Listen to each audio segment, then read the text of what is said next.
Okay,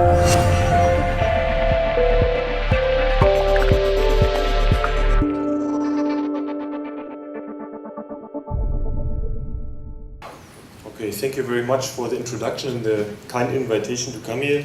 So I have a few slides on some conceptual issues that are basically coming from the discovery of drug resistance mutation in the past, but also have implications for the studies we are right now doing in the future. This is the outline of my talk. We'll give a short background. We'll come on some views on resistance mechanisms that are around, and then focus on the genotype-phenotype challenge. So actually we are facing within the bacteria that cause tuberculosis some diversity that is shown here. So we have, of course, some species described that basically are highly related, but recent studies now also show that once we zoom into this population diversity on a global level, and these are data that are generated together with Sebastian Gagneux, who is in the room, is actually the final outcome, the latest outcome of this invention that we basically worked on with other typing techniques like microtyping techniques. But here you see a view into the global diversity of the TB lineage is actually that there are different lineages in the world, and you basically would also have to deal with other bacteria when you are in Western Europe or in Africa. And that might have some implications on the performance of molecular tests for drug susceptibility testing. So basically there is a diverse population structure, and we have not really zoomed very much into that because the main studies done so far have been done on reference collections that are pre-selected, and we are now just learning how diverse the genomes are in population-based studies that are actually starting. The genome of TBs is highly clonal, and the variation is mainly through SNPs, but approximately 60% are functional, and so the longest distance between two strains is around 4,000 to 5,000 SNPs. The good news is that when we work with TB genomes, and here's a comparison of some of them, that the genome content per se is quite stable. So there is a large core genome, and the resistance targets are universal. So basically the tools we are using can address the genome content of nearly all the bacteria we are working with. And this is just a short list how resistance can emerge, and these are mainly, the main mechanisms are listed here, but up to now we have much more targets we might look at least when we are using genome sequencing. And this is up to 35 to 40 targets, and newer studies now indicate that we might have much more things to look at. But the main point is that we are dealing with chromosomal mutations or deletions, but in TB there's no plasmids shuffling around resistance mechanisms. So these are the classical tools that can be used, and my talk is more relevant for the ones that either look in longer stretches of DNA sequences, so where we have using classical tools for gene sequencing, or newer tools that use whole genome sequencing, while the other ones are very much targeted to particular mutations that are looked at only and that are pre-selected. So how can we discover and validate resistance mechanisms in TB? So the classical thing that was done for a long time are field studies. Then, of course, we can select mutants in the laboratory just by plating susceptible strains on antibiotic-containing media, but this is very much selected because here you will only find a certain number of mutations, and that does not necessarily reflect the mutations that we do find in clinical isolates. And of course, so the gold way to prove finally the impact of a particular mutation are allelic exchange experiments that are quite complicated, but can be applied to look at functional consequences.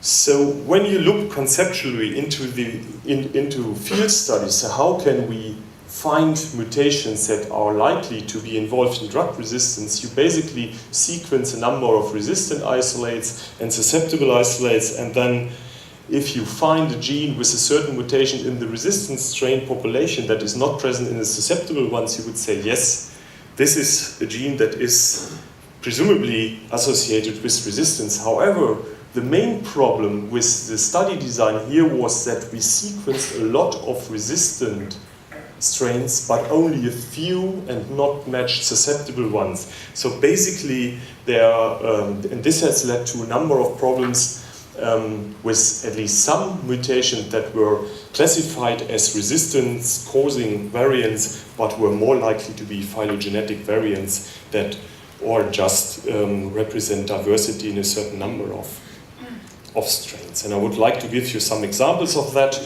With more sequencing capacity, of course, we changed the study design and we basically did population-based sequencing of all strains in a certain time period and looked into the polymorphisms in those genes. This is just one example that we did in our lab. There's a study in Sierra Leone, and it's actually including susceptible strains and resistant strains to a very low number of antibiotics. And the outcome here was that for some antibiotics, there was a very clear-cut answer.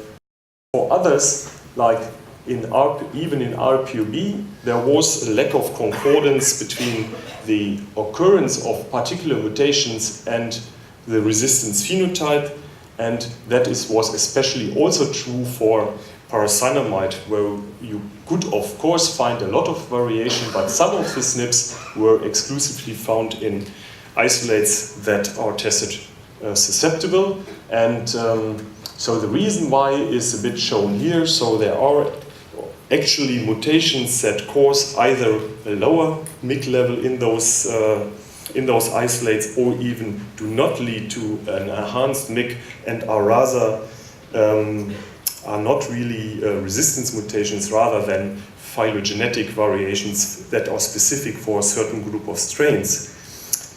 And this was confirmed by other studies right now. So here I just mentioned two studies where they basically show that there are particular mutations here in RPOB that actually are not causing the same level of MYC enhancement in here also in different test systems, so in Löwenstein-Jensen compared to the Midget system. And a study also done by the Swiss group showed that mutations, especially for INH resistance, can have or can cause different levels of resistance. And there's also an effect of the genetic background that actually one mutation in two different strains is not definitely or not necessarily giving the same level of resistance in two clinical isolates. So that already tells us that just a mutation in a resistance gene is not necessarily meaning that this is causing really resistance. So there might be phylogenetic markers, and the impact of those mutations can be different, which in turn also gives us the opportunity to use those informations to do a guided therapy. So maybe you can overcome the impact of some mutations just by enhanced or higher levels of antibiotics given to the patients. If you zoom into the mutation diversity in some of the genes, and I just show you some, then you can obviously see that even when you look at CAG, of course there is one hotspot here that is giving you the majority of cases and is considered to be a very robust resistance variant, causing variant. There are some other mutations that might be considered. In the INHA region here, you can see that the green bars is something that we classify as phylogenetic variants. So even though you sequence that and you find variation here, you would basically say, okay, this is a phylogenetic variant, but there are some that are involved in resistance. And actually, if you go to parasinamide, as the speakers have raised already before, there is a vast majority or a wide diversity of mutations that can occur, but there are also some that are likely to be phylogenetic markers, and they are present in the gene but are not causing resistance. So we turned out then, so we tried to describe that a bit more in detail, and we looked for the phylogenetic variation in target genes that have been reported to be involved in resistance in a reference set of strains that basically describes or reflects the global diversity of the TB complex. And actually when you do that and you calculate a phylogenetic tree based on the mutations you find in those genes, then you can basically find for every and each lineage in the TB complex specific mutations in some resistance genes. And so overall there were 58 phylogenetic SNPs in those resistant genes, and we basically, this is in review right now, so this should of course be considered when you do massive sequencing for resistance testing. I just want to focus on 2 examples for validation studies. So we have done that for EMB codon 306 mutations. So we basically introduced some mutations in a susceptible background, so in H37RV and in another clinical isolate, and could basically show that these mutations indeed cause an increase in the resistance level to ethamutol. And we also tested that in a mouse model of infection and a treatment model, and could show that this effect is also valid in the animal model. And there is, James Posey did an awful lot of work in doing these things for fluoroquinolone mutations. And just want to point out that while the sequencing gets easier and easier, these kind of studies are really highly valuable to get to good curated databases that basically inform us which mutations are really involved in drug resistance.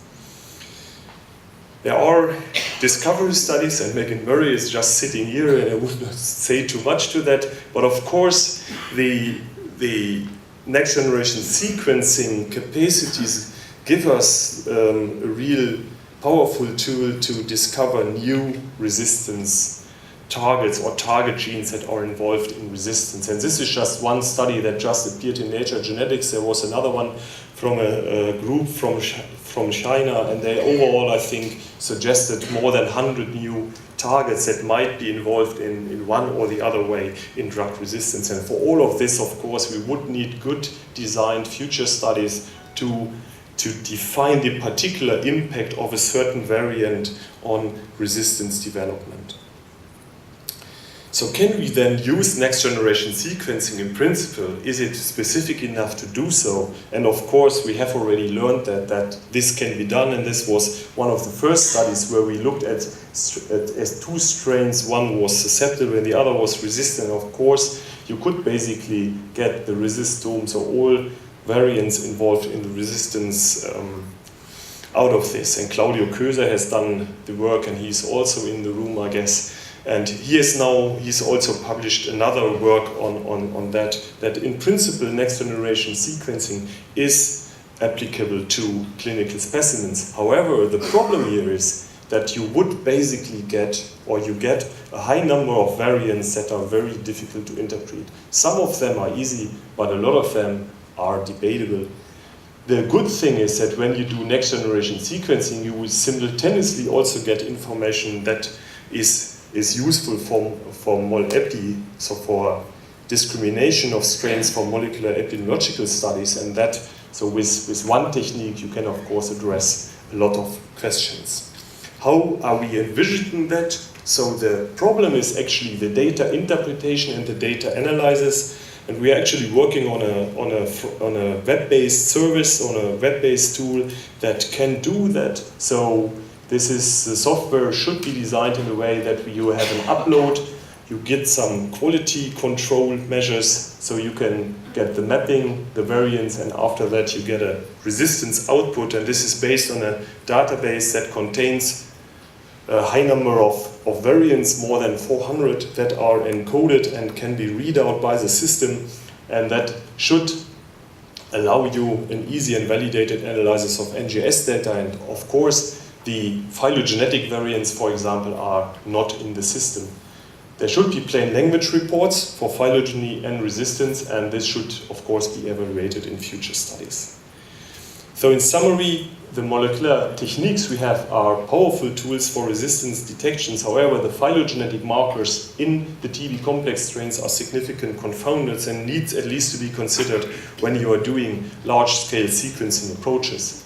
The comparative genomics is a really powerful tool for discovery of new resistance mechanisms, and the studies right now that have been published show that.